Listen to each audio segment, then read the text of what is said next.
Greetings and welcome back to Old Ways Rising Farm YouTube channel. This is going to be another skill building video talking about things that you can work on, not necessarily your first project, but things that you can work on to really sink your teeth into a topic and build toward furthering your levels of skill in a certain direction. Okay? This is a multifaceted skill building project, and it will touch on both boat building and wood carving. Okay? Now, I've been wood carving since I was knee-high to a toadstool. But, or as my wife's family would say, a grasshopper, knee-high to a grasshopper. It's a southern thing. But it is a southern. Up here it's a toadstool, down there it's a grasshopper. Anyway, everybody likes boats, so we're all good. Okay. But I haven't been a boat builder before. I want to be a boat builder. This is something that I want to do to add to my own skill set. And I'm hoping maybe later this year or early next year I'll get the chance to start putting some small watercraft together. Okay? So this is a skill building project in my personal journey as well. Now, as I started to study and started to learn about the boat building process and studying boat lines and how to go about drawing them and lofting and all of these things, one of the things that I found in that discovery process was the half-hull model. So this is a half-hull model. This is a builder's model. And if you look at the history of boat building, before the modern time, when, in modern time, I'll start there. In modern time, we kind of start designing everything. An engineer will always start designing with a pencil. Or really modern time with a computer, right? But with pencils and lines on a page, whether that's a digital page or a physical page, okay? But that's a fairly recent development in human history. For most of human history, if you wanted to build a boat, you were not a trained engineer with the drafting skills to imagine something in your noggin and put it right on a piece of paper. So you would imagine something in your noggin and you would carve it in a piece of wood. Okay?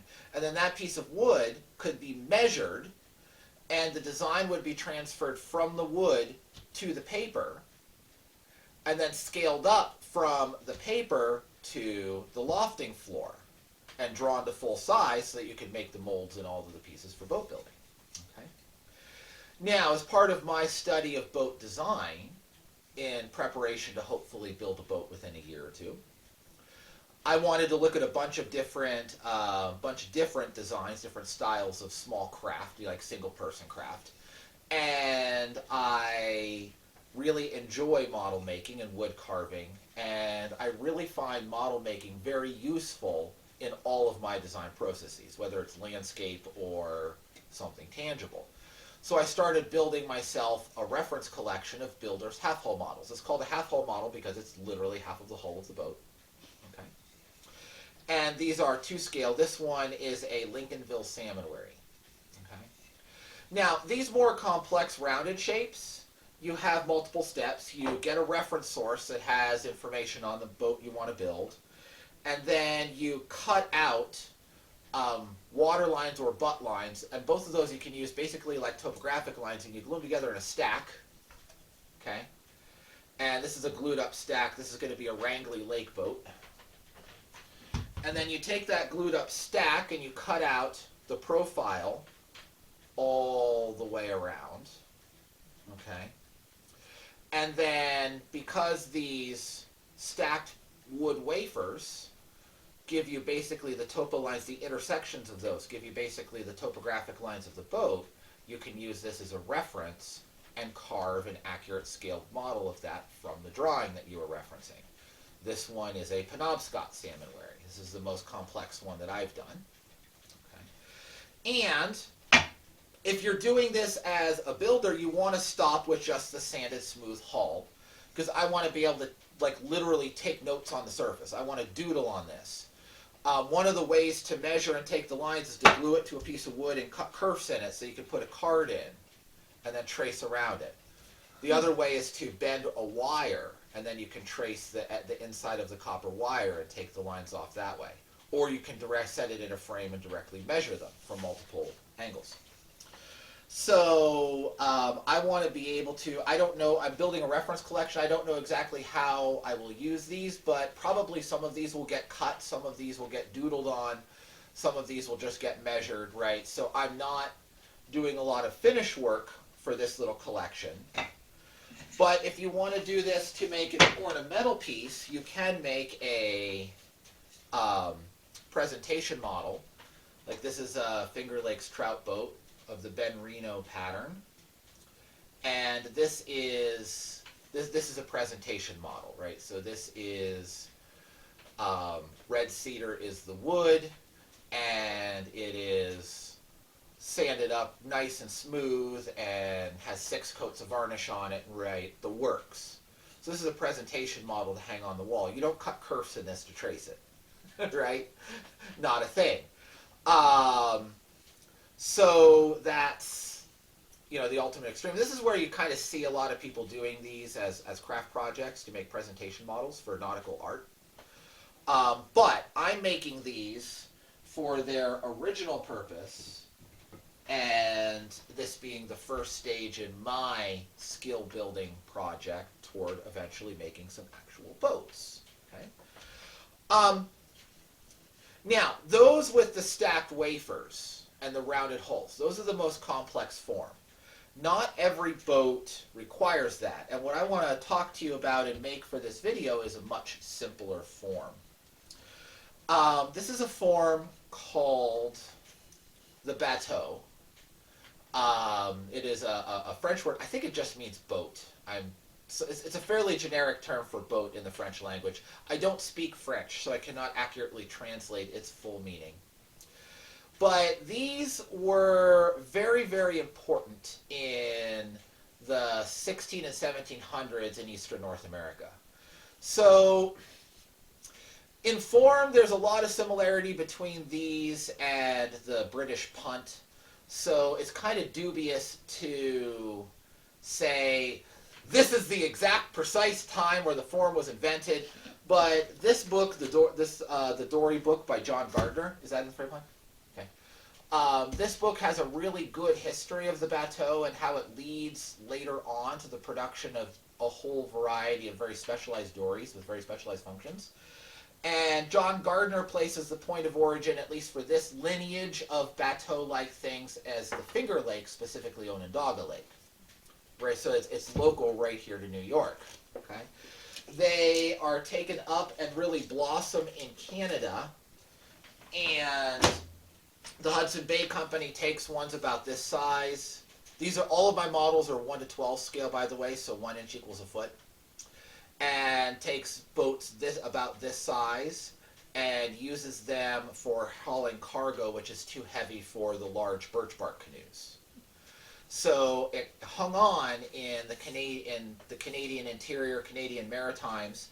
A version of it hung on in Maine for river driving bateaus, for working logs, you know, fixing log jams in rivers when they were floating logs down the river. So that's a form that survived.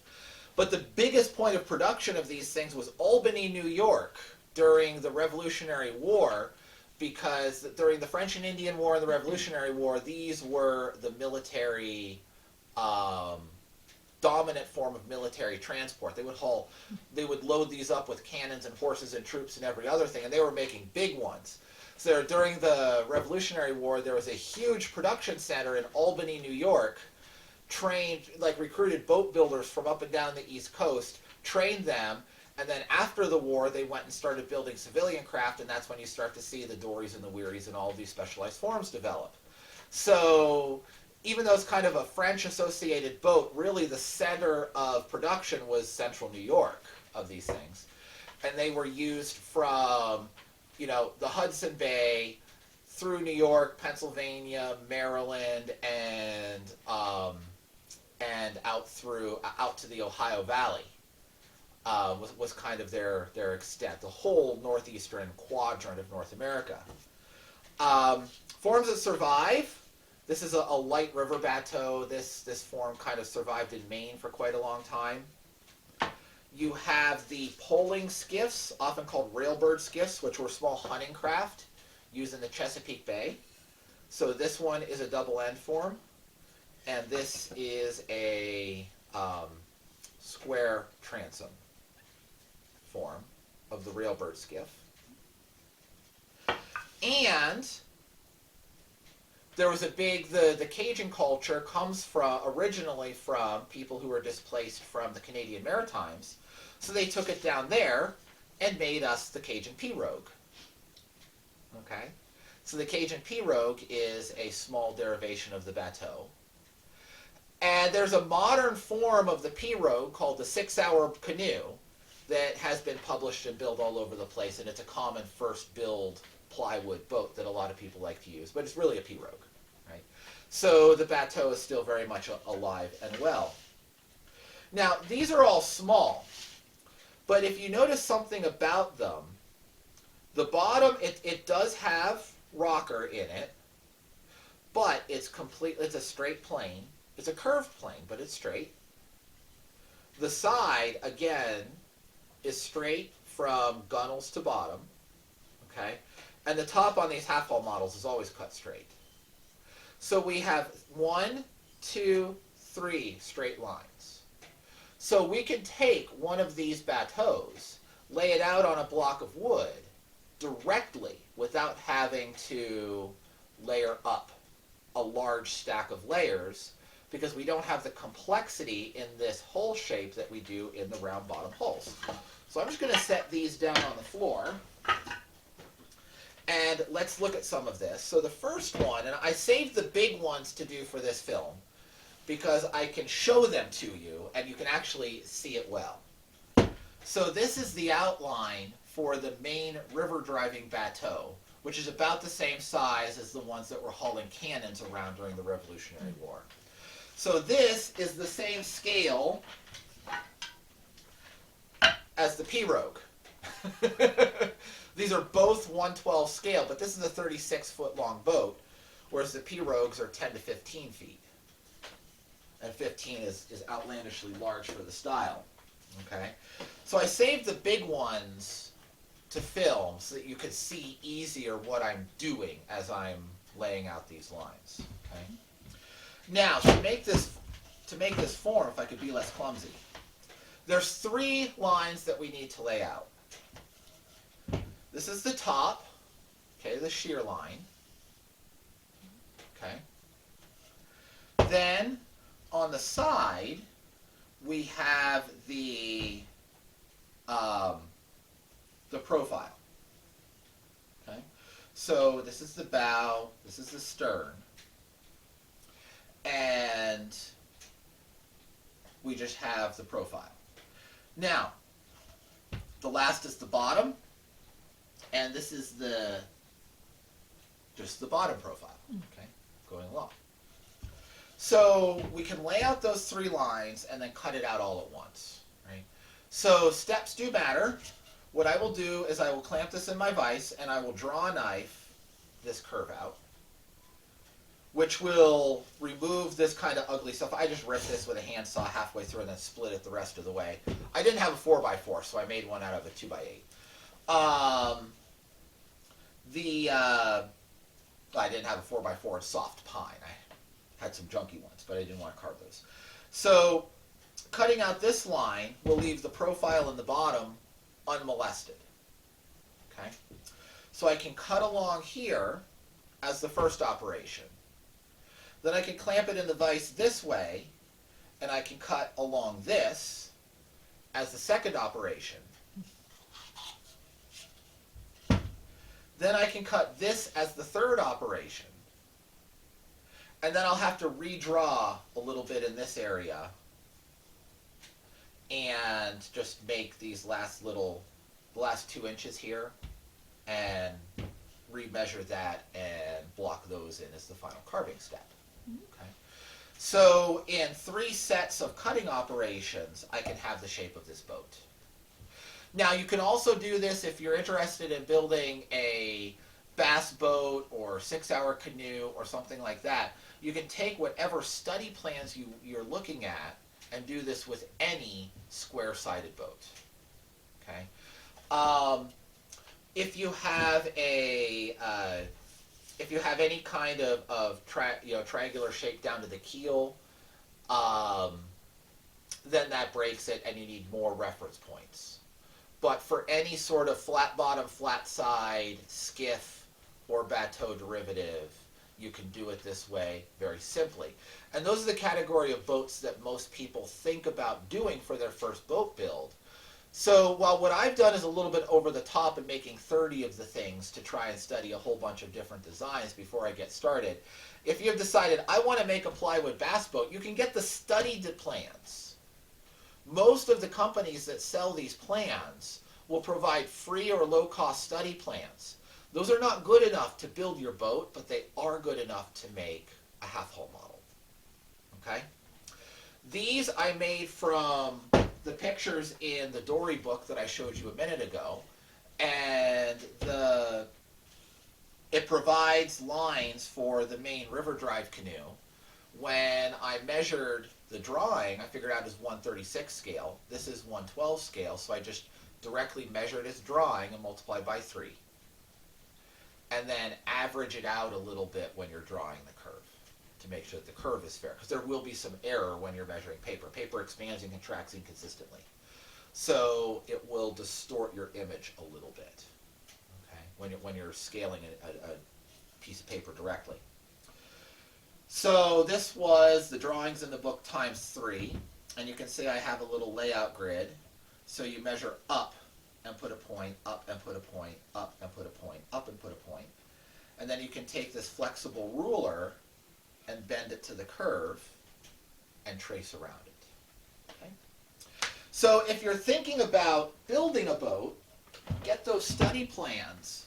And even if you're thinking about a round bottom boat, doing this is vastly simpler than actually building the boat. So it's a very good skill building intermediate step. Okay, so I made a last minute editing choice and decided to split what was going to be one video into 2 videos because it was getting a little bit too long. So we're cutting the first video off at this juncture with the introductory material, and the next video will be the layout and how to draw a grid on the lumber and actually trace these lines, and then the third video will be carving the 2 large bateaus. So I hope that you will go ahead and give this a thumbs up if you haven't already, and stay tuned for the next 2 editions.